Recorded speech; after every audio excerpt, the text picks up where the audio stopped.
Hey guys, welcome to the channel. यार आज का वीडियो सुपर इंपॉर्टेंट है बिकॉज आज के वीडियो में हम लोग आपके काउंसलिंग से रिलेटेड हर एक डाउट को क्लियर करने वाले हैं। मतलब क्या कि आज हम ऑल इंडिया कोटा की काउंसलिंग के सारे रूल्स रेगुलेशन प्रोसेस क्या होता है, क्या करना होता है, व्हाट इज काउंसलिंग, है ना।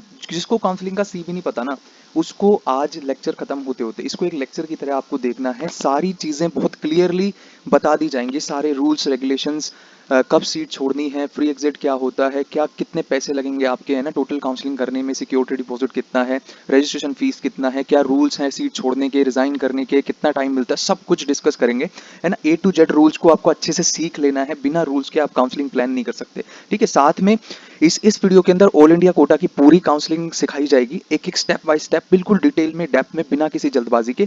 साथ में राजस्थान स्टेट की काउंसलिंग, पूरी स्टेट की काउंसलिंग सिखाई जाएगी, उसके रूल्स रेगुलेशंस, सब कुछ, everything about Rajasthan state quota counselling and Uttar Pradesh state quota counselling. तो मतलब इस वीडियो में तीन मेजर चीजें हैं।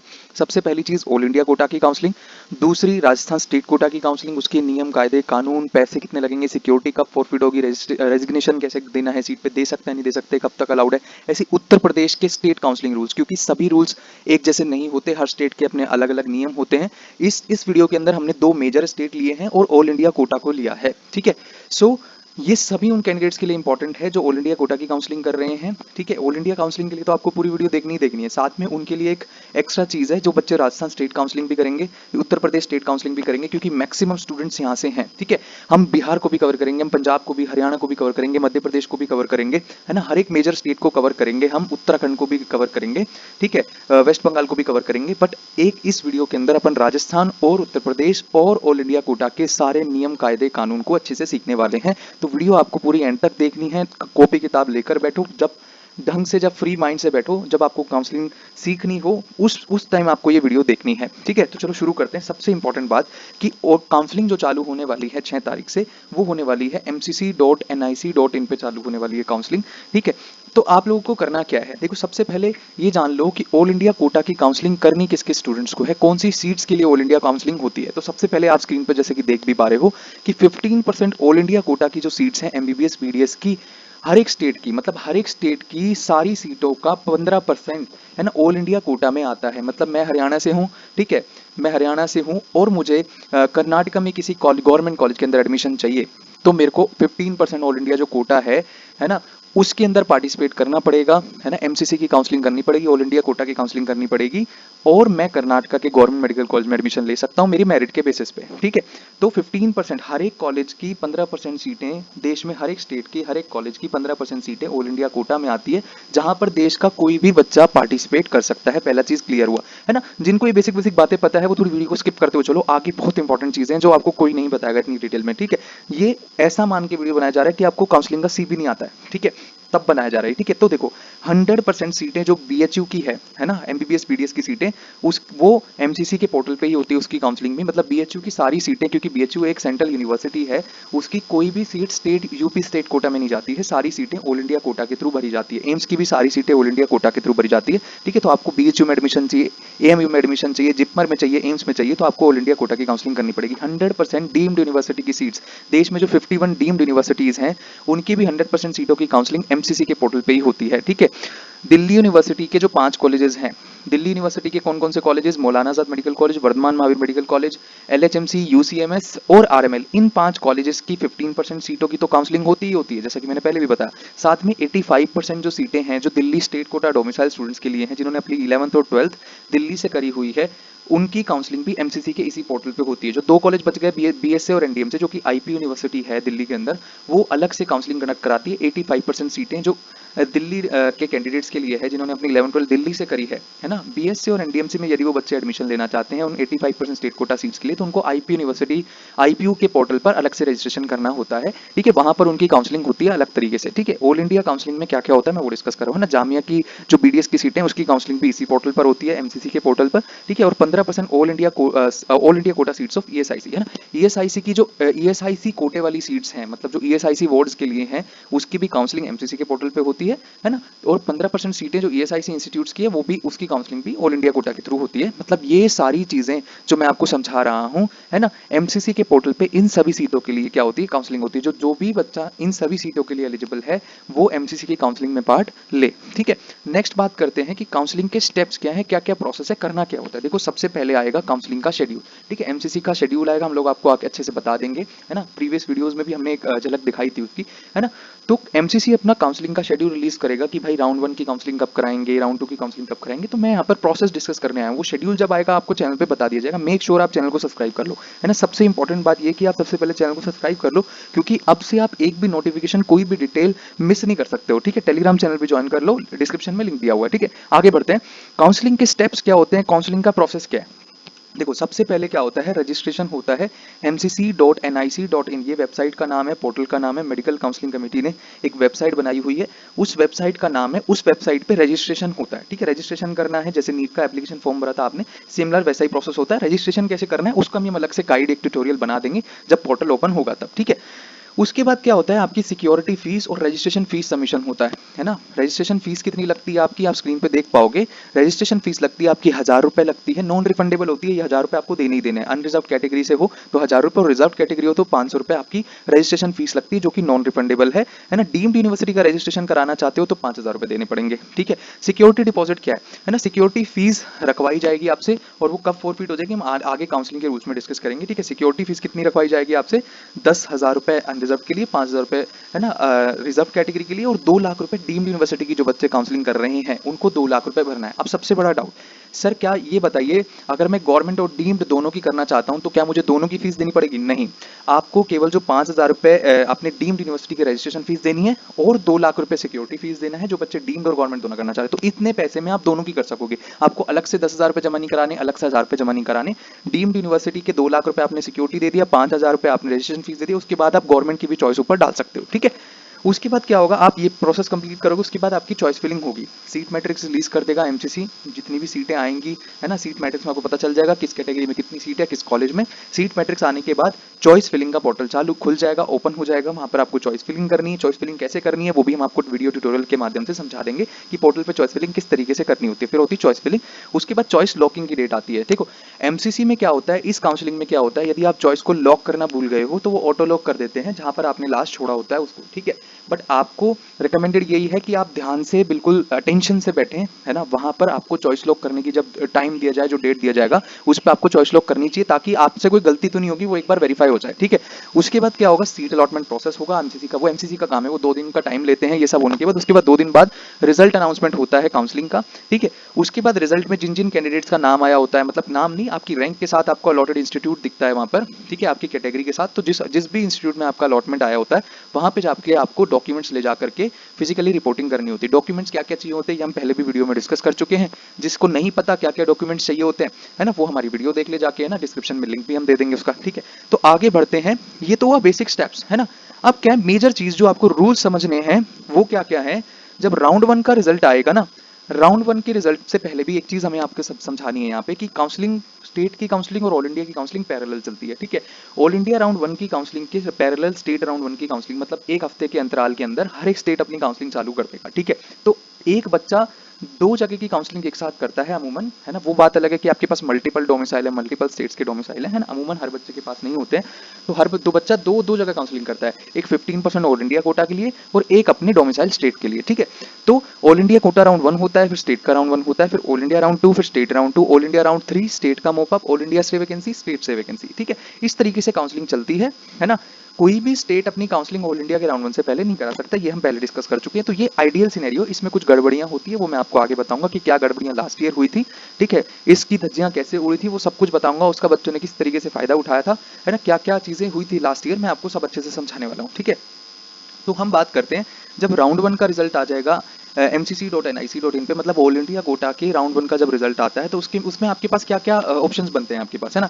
एक तो का कि आपको सीट अलॉट नहीं हुई, जो आपने चॉइसेस भरी थी, आपकी रैंक उतनी नहीं थी कि आपको सीट अलॉट हो सके, तो आप सीधा, अगर आपको कोई अलॉटमेंट नहीं आया, जैसे कि आप देख रहे हो यहाँ मैंने फ्लो चार्ट के माध्यम से आपको बिल्कुल देसी तरीके से समझाने की कोशिश करी है, कि अगर आपको कोई अलॉटमेंट नहीं आया है तो आप सीधा कहाँ चले जाओगे, राउंड 2 में चले जाओगे। ठीक है, आपको कुछ भी नहीं करना, सीधा राउंड 2 में जाकर के चॉइस फिलिंग करनी है, कोई दोबारा से रजिस्ट्रेशन की जरूरत नहीं पड़ती है, कुछ भी नहीं, सिर्फ जाके फ्रेश चॉइस फिलिंग करनी है, क्योंकि कुछ कॉलेजेस में सीटें खत्म हो जाएंगी, एक फ्रेश सीट मैट्रिक्स आएगा, है ना, हो सकता है किसी कैटेगरी में सीटें खत्म हो जाए उसका, तो एक फ्रेश सीट मैट्रिक्स राउंड 2 में आता है, जितनी सीटें वैकेंट होती हैं, अमूमन 65% सीटें राउंड 2 में वैकेंट आ जाती हैं। ये मैं आपको एक्सपीरियंस से बता रहा हूँ, ये चीज़ हर साल मैं ये चीज़ देखता हूँ, काउंसलिंग को बहुत डेप्थ में एनालिसिस है, जबरदस्त तरीके से। ठीक है, तो राउंड 2 के अंदर 65% सीटें खाली आ जाती हैं, तो जिन बच्चों को राउंड 1 में अलॉटमेंट नहीं आता वो सीधे कहाँ चले जाते हैं, राउंड 2 में चले जाते हैं। ठीक है, अब क्या है, जिनको अलॉटमेंट आ गया उनके उनके पास क्या क्या ऑप्शन है, उनके पास 3 ऑप्शन होते हैं। ठीक है, या तो वो सेटिस्फाई हो जाएंगे जो कॉलेज उनको मिला है, मान लो एम्स दिल्ली मिल गया, मैं सेटिस्फाई, मेरी काउंसलिंग है ना, मुझे मौलाना आजाद मिल गया, मुझे वर्धमान मिल गया, मुझे जीएमसी चंडीगढ़ मिल गया, या एम्स भोपाल भुवनेश्वर, जो भी टॉप कॉलेजेस मिल गए, मैंने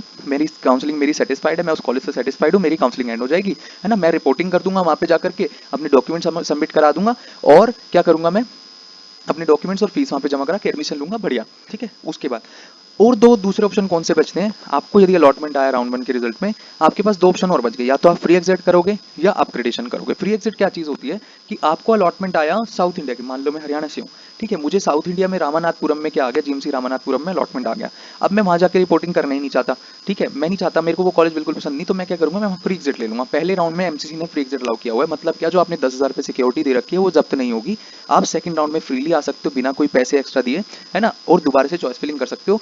फ्री एग्जिट में आपको किसी को कुछ बताने की जरूरत नहीं है, कहीं पे कोई अपडेट करने की जरूरत नहीं है। अगर आपने गिवन टाइम पीरियड में, देखो रिपोर्टिंग करने का 6 दिन का टाइम मिलता है, 6 से 7 दिन का टाइम मिलता है राउंड 1 में, अगर उसमें आपने रिपोर्टिंग नहीं करी तो कॉलेज ऑटोमेटिकली उस सीट को वैकेंट समझ के नेक्स्ट राउंड में भेज देता है। ठीक है, वो एमसीसी का अपना काम है, आपको किसी को कुछ नहीं बताना, आप राउंड 2 के लिए एलिजिबल रहोगे, राउंड 2 की आपको चॉइस फिलिंग करनी है, फ्री एग्जिट करने का ये तरीका। ठीक है, अब जो बच्चे रिपोर्ट करेंगे, है ना, उन रिपोर्टिंग करेंगे, रिपोर्ट करके अपग्रेड में डालेंगे। जिन अपग्रेडेशन कैसे होता है कि जब आपको अलॉटमेंट आया, अलॉटमेंट आने के बाद आपको फिजिकल रिपोर्टिंग करनी पड़ेगी इंस्टीट्यूट पे, जो भी इंस्टीट्यूट आपको अलॉट होता है। लेट सपोज आपको एसएमएस जयपुर मिलता है, ठीक है, ऑल इंडिया कोटा से, तो आप एसएमएस जयपुर जाओगे अपने डॉक्यूमेंट्स लेके, डिमांड ड्राफ्ट लेके, है ना, मतलब डिमांड ड्राफ्ट जो फीस का डिमांड ड्राफ्ट होगा वो लेकर जाओगे, है ना, रिपोर्टिंग करोगे, अपना एडमिशन प्रोसेस कंप्लीट करोगे। वहां पे आपसे पूछा जाएगा कि are you willing in upgradation, तो आपको वहां पे विलिंगनेस में यस करना है। ठीक है, जब आप यस कराओगे, अगर आप अपग्रेड करना चाहते हो नेक्स्ट राउंड में, तो घर आ जाओगे वापस, और नेक्स्ट राउंड में जब अपग्रेडेशन, आप नेक्स्ट राउंड के लिए एलिजिबल रहोगे क्योंकि आपने अपग्रेड करने का ऑप्शन चुना है। ठीक है, तो आप भी राउंड 2 में पार्टिसिपेट कर पाओगे, नेक्स्ट राउंड में चॉइस फिलिंग करोगे, है ना, जो अपग्रेड किया, मतलब जो, अब मैं आगे समझाऊंगा आपको, है ना। देखो, अगर आपने अपग्रेड किया राउंड 1 में, एसएमएस जयपुर मिला था, ठीक है, राउंड 2 में जब आप चॉइस फिलिंग करोगे तो आपको केवल वही कॉलेज डालने हैं जो आपकी नजर में एसएमएस जयपुर से ऊपर है। ठीक है, कई बार बच्चे कहते हैं अगर भैया मेरा मन बदल गया और मैं एसएमएस जयपुर ही रहना चाहता हूं, मेरे को अपग्रेडेड कॉलेज में नहीं जाना, तो ऐसा संभव नहीं है। अगर आपका एसएमएस जयपुर से अपग्रेड हो गया राउंड 2 के अंदर, तो आपकी एसएमएस की जो सीट है उस पर कोई क्लेम नहीं रह जाता, आपकी वो सीट उसी राउंड 2 के अंदर किसी और स्टूडेंट को अलॉट हो जाएगी, आपका क्लेम खत्म। जो आपने अपग्रेड किया था, मान लो एसएमएस जयपुर से आप कहाँ चले गए, एम्स भुवनेश्वर में चले गए, ठीक है, एम्स भुवनेश्वर की सीट ही अब आपको लेनी पड़ेगी। अब आप कहोगे नहीं मेरा मन बदल गया, एसएमएस जयपुर चाहिए, नहीं हो सकता ऐसा। ठीक है, तो रिवर्स नहीं, तो अपग्रेड का मतलब ये है कि जो कॉलेजेस आपकी नजर में एसएमएस जयपुर से ऊपर थे, है ना, आपने वो केवल फिल कर देने। ठीक है, ताकि आपको अगर सीट खाली होगी तो आपकी अपग्रेड हो जाएगी, नहीं तो एसएमएस जयपुर ही रहेगा। तो ये होता है अपग्रेडेशन का सही तरीका। ठीक है, उसके बाद बात करते हैं राउंड 2 के रिजल्ट की बात। ठीक है, देखो अब क्या है कि राउंड 2 में फ्रेश रजिस्ट्रेशन है, जिन बच्चों ने राउंड 1 में कोई रजिस्ट्रेशन नहीं किया था, है ना, वो राउंड 2 में फ्रेश रजिस्ट्रेशन करके एंट्री मार सकते हैं। वहीं जो फीस आपको बताई गई है ऊपर, उतनी ही फीस आपको लगेगी दोबारा से। ठीक है, और आपको भी चॉइस फिलिंग करने दिया जाएगा जो सीट अवेलेबल होंगी उस पे। अब मेजर बात आपको क्या समझनी है कि अब राउंड 2 का रिजल्ट आएगा, सारी चीज वही होगी कि चॉइस फिलिंग होगी, चॉइस लॉकिंग होगी, रिजल्ट आएगा। रिजल्ट आने के बाद आपके पास क्या क्या ऑप्शन होंगे, एक तो वो बंदे होंगे जिनको राउंड 2 में कोई अलॉटमेंट ही नहीं आएगा, ठीक है, उन्होंने जो चॉइस डाली होगी उसमें सीटें नहीं होंगी, तो वो डायरेक्टली कहां चले जाएंगे, राउंड 3 में चले जाएंगे। ठीक है, कोई जिनको अलॉटमेंट नहीं आएगा। अब जिनको अलॉटमेंट आएगा उनके पास क्या क्या ऑप्शन होंगे, ठीक है, देखो, एक तो वो बच्चे होंगे जिनको फ्रेश अलॉटमेंट आएगा। फ्रेश अलॉटमेंट से मतलब है जिनको राउंड 1 में कोई अलॉटमेंट नहीं आया था बट राउंड 2 में अलॉटमेंट आया था। ठीक है, फ्रेश अलॉटमेंट में दो कंडीशन बन सकती है, या तो बच्चा सेटिस्फाइड होगा उस कॉलेज से तो उसकी वो रिपोर्टिंग करेगा, काउंसलिंग एंड हो जाएगी, या वो बच्चा अपग्रेड कर सकता है। लास्ट ईयर काउंसलिंग के नियम बदल गए थे, राउंड 2 से राउंड 3 में एमसीसी ने अपग्रेडेशन दिया था। ठीक है, सो राउंड 2 से राउंड 3 अब क्या करेगा वो बच्चा जिनको फ्रेश अलॉटमेंट आया। तो लेट्स सपोज मुझे क्या हुआ कि जीएमसी खंडवा के अंदर एमपी में मेरे को राउंड 2 में अलॉटमेंट आया, मैं चाहता हूं मैं राउंड 2 वाले कॉलेज को अपग्रेड कर दूं राउंड 3 में, तो मैं रिपोर्टिंग करके उसको अपग्रेड में डाल के चलाऊंगा और राउंड 3 में दोबारा से क्या करूंगा, चॉइस फिलिंग करूंगा, जैसे आपने राउंड 1 से राउंड 2 करी थी, अब राउंड 2 से राउंड 3 भी करेंगे। ठीक है, तो एक तो है फ्रेश अलॉटमेंट वाली चीज। अब जिन बच्चों ने राउंड 1 में अपग्रेड में डाला था उनका अपग्रेडेड अलॉटमेंट आया है, कॉलेज बदल गया, तो अब क्या है कि आप, जैसे मैंने समझाया था, एसएमएस जयपुर मिला, एसएमएस जयपुर से आपको एम्स भुवनेश्वर मिल गया, आप सेटिस्फाइड हो एम्स भुवनेश्वर से, आपकी काउंसलिंग खत्म, आपने रिपोर्ट कर दिया। अब करना पता है क्या पड़ेगा, आपको एसएमएस जयपुर दोबारा जाना पड़ेगा, अपने डॉक्यूमेंट्स वापस निकलवाने पड़ेंगे, पैसा वापस मिलेगा, रिलीविंग लेटर मिलेगा जो कि एमसीसी के पोर्टल से ही जनरेटेड होगा। उस रिलीविंग लेटर को लेकर के आप जाओगे कहाँ पर, एम्स भुवनेश्वर में रिपोर्टिंग करने नए तरीके से, है ना। वहां पर उनकी फीस भरोगे, डॉक्यूमेंट्स उनको सबमिट कराओगे, है ना, तब जाके और वो आपका एडमिशन लेटर दे देंगे, तब जाके आपका एडमिशन प्रोसेस कंप्लीट होगा। तो मतलब आपको एसएमएस जयपुर दोबारा जाना पड़ेगा, वहां से डॉक्यूमेंट्स और पैसे वापस लेकर आने पड़ेंगे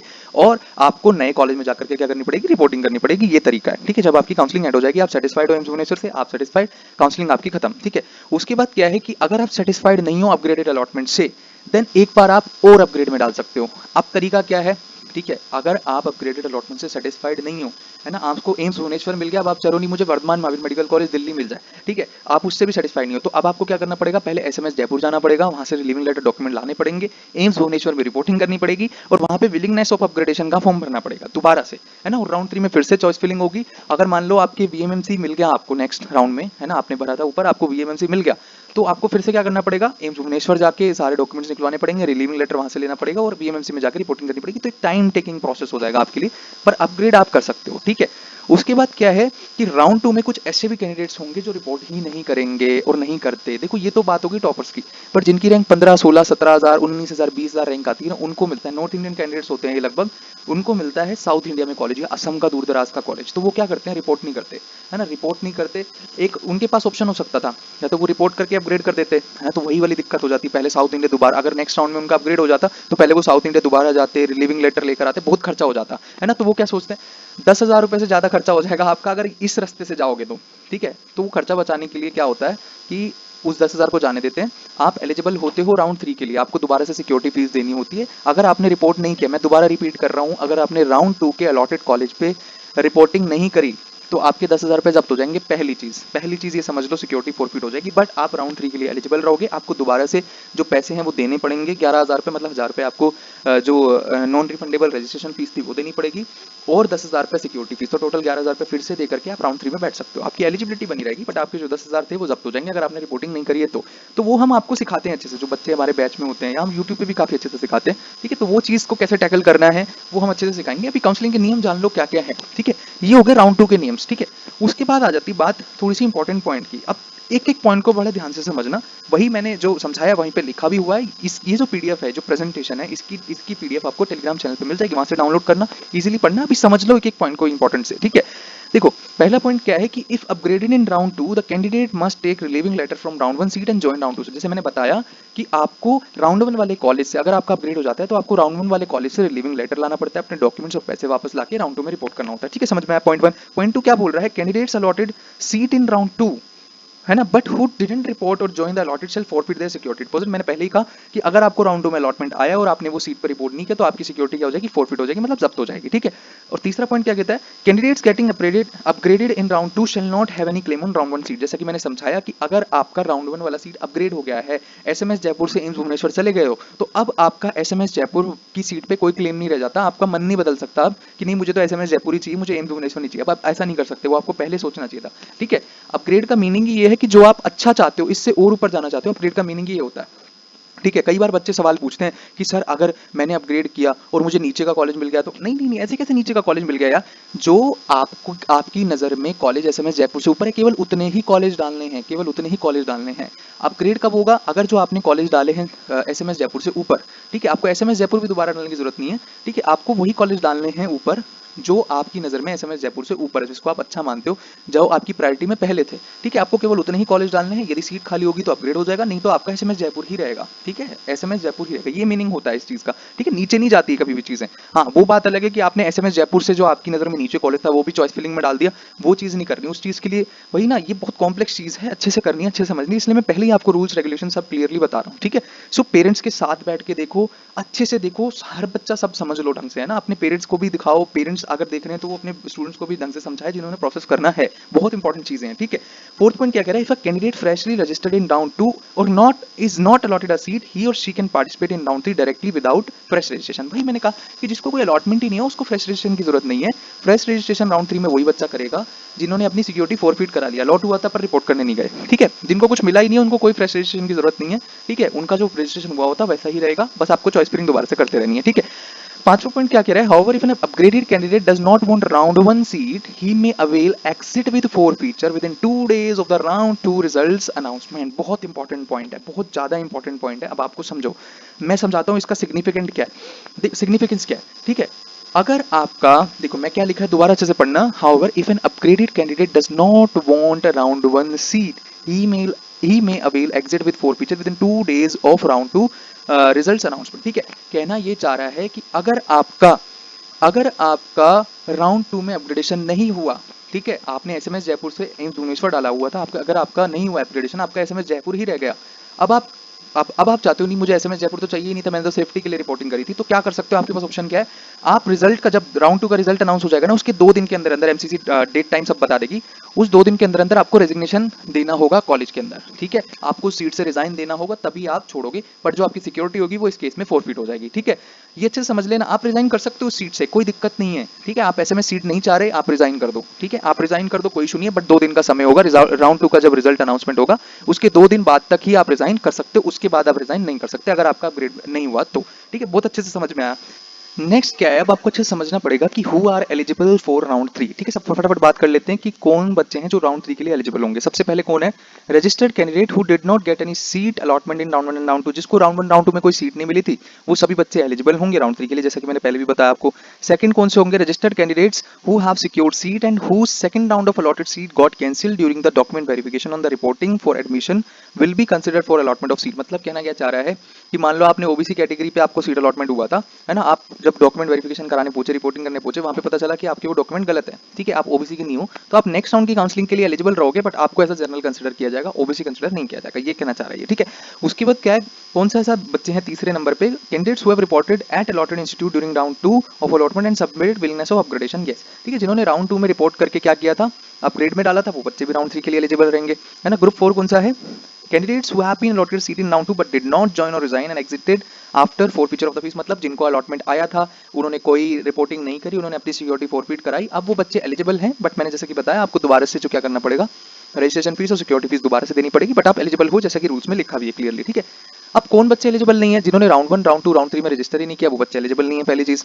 और कौन से, इफ आप देखो इंपॉर्टेंट चीज यहाँ पर, आप देखो कुछ इंपॉर्टेंट बातें हैं, ये लिख रहा है कि if upgraded the candidate must take relieving letter from round 2 seat. मतलब वही मैंने बात समझाई, अगर आपका राउंड 2 से राउंड 3 में अपग्रेड हो गया है, देन आपको रिलीविंग लेटर लेने जाना पड़ेगा राउंड 2 वाले कॉलेज में, और नाउ राउंड 3 वाले कॉलेज में रिपोर्टिंग करनी पड़ेगी। ठीक है, और राउंड 3 में जो रिपोर्टिंग कर दोगे उस सीट से आप रिजाइन नहीं कर सकते। मतलब राउंड 3 के अंदर एडमिशन अगर आपका हो चुका है, राउंड 3 में कॉलेज आपको मिल चुका है, आपको अब आप रिजाइन नहीं कर सकते उस सीट से, एडमिशन लेने के बाद आप रिजाइन नहीं कर सकते, पहली चीज। ठीक है, दूसरी चीज क्या बोल रहे हैं, if allotted a seat the candidate can not upgrade और रिजाइन। राउंड 3 में जो आपको सीट अलॉटमेंट हुआ है ना, तो आप उस सीट से रिजाइन कर सकते हो। रिजाइन का मतलब ही उसके लिए जिसने एडमिशन ले लिया, रिपोर्टिंग कर दी, है ना, जिसने रिपोर्टिंग ही नहीं करी उसका रेजिग्नेशन से कोई लेना देना नहीं है, वो काउंसलिंग से बाहर हो जाएगा, है ना, उसकी सिक्योरिटी फॉरफिट हो जाएगी जिसने रिपोर्टिंग नहीं करी। बट जिसने रिपोर्टिंग कर दी और बाद में कहते हैं कि नहीं जी मेरा तो एडमिशन कैंसिल करो, मुझे रेजिग्नेशन दो, वो चीज पॉसिबल नहीं है। ठीक है, वो चीज नहीं हो सकती, आप रिजाइन नहीं कर सकते, है ना। और राउंड 3 से के बाद आप अपग्रेड भी नहीं कर सकते, आपको मेरे को सिर्फ वैकेंसी राउंड में अपग्रेडेशन चाहिए, नहीं, राउंड 3 में जो कॉलेज मिल गया वो फिक्स हो जाएगा। ठीक है, इफ आगे आगे पढ़ो क्या लिखा है, if any candidate does not join round 3 seat he may exit with forfeiture of the fees and elimination from the further rounds of the counselling. मतलब क्या, अगर आपको राउंड 3 में सीट अलॉटमेंट आया, आपने रिपोर्टिंग नहीं करी, देन आप काउंसलिंग से बाहर, आपकी जो सिक्योरिटी थी वो फॉरफिट हो जाएगी और आप ऑल इंडिया की काउंसलिंग से क्या हो जाओगे, बाहर हो जाओगे। बट ऐसे केस में आप एलिजिबल रहोगे अपनी स्टेट की काउंसलिंग के लिए, स्टेट मॉपअप में जा सकते हो। ठीक है, अगला पॉइंट क्या है, if a candidate freshly registered in round 3 is not allotted a seat, है ना, ही और she is eligible to participate in the stray vacancy round. बिल्कुल, आप देख लो स्टे वैकेंसी राउंड की एलिजिबिलिटी, जिन बच्चों को ऑल इंडिया राउंड 3 में कोई अलॉटमेंट नहीं आएगा, केवल वही बच्चे होंगे जो स्टे वैकेंसी राउंड के लिए एलिजिबल होंगे, जिनको अलॉटमेंट नहीं आएगा। जिनको अलॉटमेंट भी आ गया, भले आप रिपोर्ट करो या मत करो, आप इनएलिजिबल हो स्टे वैकेंसी राउंड के लिए, आप एलिजिबल नहीं रहोगे अगर अलॉटमेंट आया। तो जिनको स्टे वैकेंसी राउंड में जाना है उनको कहीं अलॉटमेंट नहीं आना चाहिए राउंड 3 में, है ना, राउंड 3 में अलॉटमेंट नहीं आना चाहिए, ना ही आपका कहीं एडमिशन होना चाहिए, तभी आप स्टे वैकेंसी राउंड के लिए एलिजिबल होगे। हालांकि हम स्टे वैकेंसी राउंड की अलग से चर्चा करेंगे कि कौन एलिजिबल है कौन नहीं है, क्या क्या होता है ना, अभी राउंड 3 की बात चल रही है। ठीक है, अगला पॉइंट क्या है, candidates getting upgrading in round 3 shall not have any claim on round 2 seat. Simple सी बात है, अगर जिनको अपग्रेड हो गया, जिनका कॉलेज राउंड 3 में, राउंड 2 वाले कॉलेज पे आपको कोई क्लेम नहीं रह जाएगा, जैसे मैंने पहले भी समझाया आपको। ठीक है, उसके बाद क्या है, रिजल्ट्स के बाद समझते हैं क्या क्या सिनेरियो बनेगा। एक तो वो बच्चे होंगे जिनको कोई अलॉटमेंट नहीं आएगा, वो तो स्टे वैकेंसी राउंड के लिए एलिजिबल रहेंगे, जाएंगे स्टे वैकेंसी राउंड में। एक वो बच्चे होंगे जिनको अलॉटमेंट आएगा। अब अलॉटमेंट आएगा, 4 तरीके की कंडीशन बन सकती है, रिपोर्ट करोगे काउंसलिंग एंड हो जाएगी, रिपोर्ट नहीं करोगे तो सिक्योरिटी फॉरफिट हो जाएगी और काउंसलिंग से बाहर हो जाओगे। अगर आपका अपग्रेडेड अलॉटमेंट आया, एसएमएस जयपुर से एम्स भुवनेश्वर आ गया, आपने रिपोर्ट करा काउंसलिंग एंड, अब क्या है कि अगर अपग्रेड नहीं हुआ है तो भी काउंसलिंग एंड, आपको जो राउंड 2 में कॉलेज मिला था वहीं पे रहना पड़ेगा, आप उस सीट पे रिजाइन अब नहीं कर सकते हो। ठीक है, this is very very important to note here that कि अगर आपका अपग्रेडेशन नहीं आया राउंड 3 के अंदर, मतलब एसएमएस जयपुर ही रह गया, तो आपको एसएमएस जयपुर में ही रहना पड़ेगा। This is very very very important. ठीक है, आप रिजाइन नहीं कर सकते ऐसे केस में सीट में। अब इसका तोड़ क्या है, ये हम जब काउंसलिंग चालू होगी तब समझाएंगे इस चीज को कि इस चीज से कैसे बचा जाता है। वो जब काउंसलिंग चालू होगी, तो मैं कह रहा हूँ ना, आप चैनल को सब्सक्राइब करके रखो, आपको बहुत कुछ सीखने को मिलेगा इस चैनल पे। ठीक है, नेक्स्ट आगे मूव करते हैं एक इंपॉर्टेंट चीज के बारे में। आफ्टर द राउंड 3 अलॉटमेंट में एक चीज को ध्यान रखना होता है, क्या, once you join third round seat you will not be allowed to vacate from allotted third round seat. मैंने बताया कि अगर आपने ज्वाइन कर ले, ज्वाइन करने का मतलब होता है डॉक्यूमेंट्स दे दिए, रिपोर्टिंग कर दी, पैसे दे दिए, वो उसको बोलते हैं ज्वाइनिंग करना। ठीक है, अब आप वैकेट नहीं कर सकते, उसको खाली नहीं कर सकते सीट को। However if you are allotted a seat in third round and have not join the institute, है ना, अगर आपको अलॉटमेंट आई थी राउंड 3 में, आपने ज्वाइनिंग नहीं करी, देन क्या होगा, एग्जिट हो जाओगे with the forfeiture of the security amount. जो सिक्योरिटी अमाउंट था वो जब्त हो जाएगा सब कुछ, है ना, एंड एलिमिनेशन होगा आपका, आप फर्दर राउंड ऑफ काउंसलिंग से बाहर हो जाओगे। तो ऐसे सभी कैंडिडेट्स जिनको उम्मीद होगी कि हमारे स्टेट के मोपअप में हमें मिल सकता है, पर रिस्की मामला है ना, तो रिस्क लेकर के आपको स्टेट मोपअप का, अगर आपको मान लो जीएमसी रामानाथपुरम मिल गया राउंड 3 में और आप यूपी से हो, आपको चांस लग रहा है कि यार यूपी के मोपअप में मुझे मिल सकता है कोई कॉलेज, तो आपके पास ऑप्शन होगा कि आप सीट को छोड़ दो। ठीक है, कई बार क्या होता है, डिसीजन लेने का टाइम मिलता भी है, कई बार नहीं भी मिलता। जैसे मैं आपको समझाऊं यहाँ पे, बड़ा इंटरेस्टिंग, 2022 में बच्चों को टाइम नहीं मिला था डिसीजन लेने का। मतलब क्या, कि जो यूपी के मॉपअप राउंड का रिजल्ट आने वाला था वो ऑल इंडिया रिपोर्टिंग टाइम के बाद आने वाला था, मतलब बाद में आया था। तो बहुत सारे बच्चे डर की वजह से ऑल इंडिया राउंड 3 में ही रिपोर्ट कर दिए थे, इसलिए यूपी में मॉपअप राउंड में 2022 के अंदर बहुत अच्छे अच्छे कॉलेज मिल गए थे। ठीक है, बट पिछले साल क्या हुआ था, बच्चों को 23 के अंदर बच्चों के पास मौका था, चुनाव करने का टाइम था, मतलब ऑल इंडिया राउंड 3 का जो रिपोर्टिंग टाइम था वो था 14 तारीख के, आई गेस 14 तारीख, मतलब इस तरीके की टाइमलाइन थी कि ऑल इंडिया का रिपोर्टिंग टाइम खत्म नहीं हुआ था और उसी के बीच में ही यूपी का रिजल्ट आ गया। तो बच्चों ने देख लिया था उनको कहाँ कॉलेज मिला, कहाँ पे रिपोर्ट करना है। ठीक है, तो जिन बच्चों को यूपी में मिल गया था उन्होंने यूपी में रिपोर्ट कर दिया और ऑल इंडिया की सीट को छोड़ दिया, वो सिर्फ वैकेंसी राउंड में चली गई। तो ये टाइमलाइन पे डिपेंड करेगा, जो कि यूपी की कट ऑफ को भी सिग्निफिकेंटली इफेक्ट डालता है। टाइमलाइन बहुत इंपॉर्टेंट चीज है, अगर आपको डिसीजन लेने का टाइम मिला या नहीं मिला, वहां पर खेल है सारा। ठीक है, तो उस चीज के लिए हम एनालिसिस करके रहते हैं सारी, है ना, हमें पता होता है, मोटा मोटा आइडिया होता है डेटा एनालिसिस के थ्रू कि आपको अगले राउंड में सीट मिल भी सकती है कि नहीं मिल सकती है। ठीक है, तो जुड़े रहो चैनल से, सारी चीजों के बारे में क्लैरिटी आ जाएंगी। रूल्स के बीच में से कैसे निकल के सीट लेनी है, उसकी तैयारी हमारी पूरी है। ठीक है, नेक्स्ट चीज अब आ जाते हैं। अब देखो, ये तो अभी तक बातें हो गई ऑल इंडिया काउंसलिंग की, अब बात होगी राजस्थान स्टेट काउंसलिंग रूल्स की, है ना। जिन बच्चे Rajasthan state counselling rules Rajasthan से नहीं है ना, वो वीडियो को स्किप करके यूपी पे आ जाओ। नेक्स्ट सेगमेंट यूपी का होगा, उसके बाद ऑल इंडिया का स्टेट वैकेंसी राउंड डिस्कस किया जाएगा, है ना। जिसका जो इंटरेस्टिंग, जो भी जिसके लिए एलिजिबल है, उस चीज के आप काउंसलिंग रूल्स देख लो, है ना। राजस्थान के जो स्टेट काउंसलिंग रूल्स है अलग से काट के भी हम डालेंगे अपने चैनल पे। ठीक है, तो हम बात कर ले रहे हैं अब राजस्थान के स्टेट काउंसलिंग रूल्स की। ठीक है, सबसे पहले आप जान लो कि राजस्थान में एप्लीकेशन फीस कितना लगता है। ठीक है, जो आपका नॉन रिफंडेबल होगा, जो रजिस्ट्रेशन फीस लगेगा, जब आप राज यूजी नीट 2024 की वेबसाइट होती है इनकी, वहां पे आपको राजस्थान स्टेट कोटा की एलिजिबिलिटी, जितने बच्चे राजस्थान डोमिसाइल कैंडिडेट्स हैं जो राजस्थान 85% स्टेट कोटा सीट के लिए एलिजिबिलिटी रखते हैं, उनको ये राजस्थान की काउंसलिंग करनी होती है। ठीक है, जो राजस्थान में पेमेंट सीट है, जो राजस्थान में प्राइवेट सीट्स हैं, एनआरआई सीट्स हैं, सबके लिए काउंसलिंग इस तरीके से ही होती है।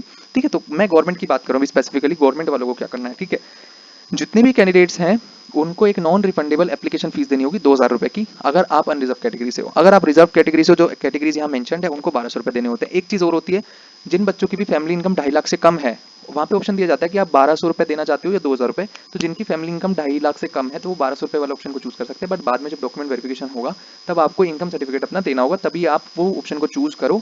अगर आपके पास इनकम सर्टिफिकेट है तभी आप 1200 रुपए वाले ऑप्शन को चूज करो। ठीक है, तो ये चीज है।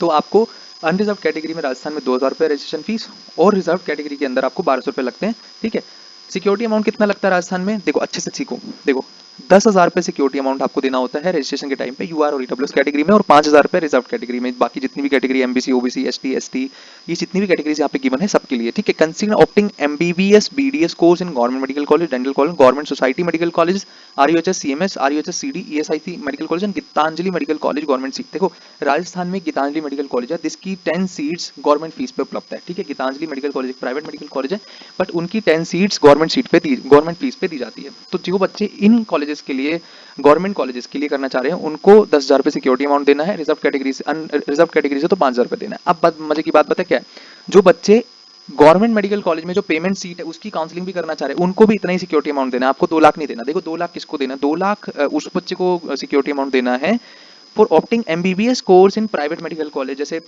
जैसे आपका निम्स जयपुर है, अगर वो प्राइवेट मेडिकल कॉलेज है, गीतांजलि मेडिकल कॉलेज जो मैनेजमेंट की सीटें हैं, ठीक है, अगर आपको प्राइवेट मेडिकल कॉलेज में सीट चाहिए तब आपको 2 लाख रुपए देना है। अगर आपको गवर्नमेंट कॉलेज के अंदर मैनेजमेंट सीट भी करनी है, सीट पे भी काउंसलिंग कराना चाहते हो, मैनेजमेंट सीट भी आप चाहते हो गवर्नमेंट कॉलेज में जो राजस्थान में पेमेंट सीट है, उसके लिए भी आपको 10,000 रुपए ही सिक्योरिटी फीस देना है, 2 लाख नहीं देना। ये बहुत सारे बच्चों को कंफ्यूजन था, यहाँ दूर होता है, ठीक है।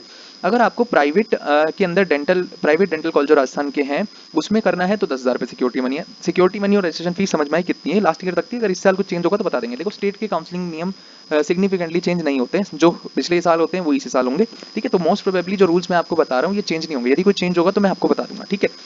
चैनल से जुड़े रहो। राजस्थान के स्टेट काउंसलिंग रूल्स क्या, अब ये अच्छे से समझ लो, ऑल इंडिया से कैसे डिफरेंट है आपको समझ में आएगा, ठीक है। अब देखो बड़े इंपॉर्टेंट, ध्यान से एक एक पॉइंट को बहुत क्लियरली समझ लो कि स्टेट के काउंसलिंग रूल्स क्या है। अब क्या लिख रहा है, a candidate allotted seat in first round and does not join the allotted college will be eligible for subsequent round without forfeiture of the security amount. Simple सी बात है, मतलब कहना ये चाह रहा है फर्स्ट राउंड में आपको सीट अलॉट हुई, आप फ्री एग्जिट ले सकते हो, आपका कोई भी सिक्योरिटी अमाउंट जब्त नहीं होगा। तो मतलब ऑल इंडिया की तरह राजस्थान में भी फर्स्ट राउंड में क्या है, फ्री एग्जिट है, ठीक है।